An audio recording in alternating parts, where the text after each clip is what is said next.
看最新消息，要带您关注到的是，民进党立委王世坚今天是首度的总质询。那么外界当然都把他焦点是他会不会依照惯例来送礼呢？不过呢，在他登场之前就频频的咳嗽，似乎呢是已经感冒了。而他过去的宿敌，那么现在的好朋友立法院长韩国瑜还特地请人帮他拿热茶，一起来看看这段画面。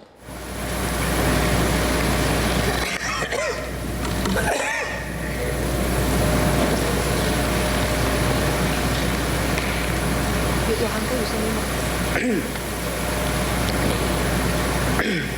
要一次煮了他的热茶。主席，我请时间暂停。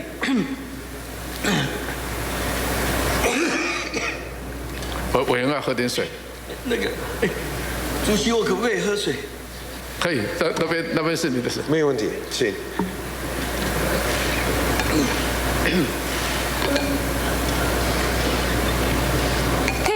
昔日两个人呢，之前不是2016年的时候才在议会为了喝水还互骂对方是流氓这件事情而翻脸吗？不过现在的质询台换到了立法院，两个人是和平相处，还特地问了一下韩国瑜可不可以喝水。那么韩国瑜也给了王世坚方便，不过王世坚今天依照惯例呢，在总质询的时候还是送了一个礼物来给行政院长陈建仁，因为这也是他任内的最后一次总质询，他送了一本圣经，高喊珍重再见，希望陈建仁未来也 可以呢，在别的领域发光发热。以上是国会的最新消息。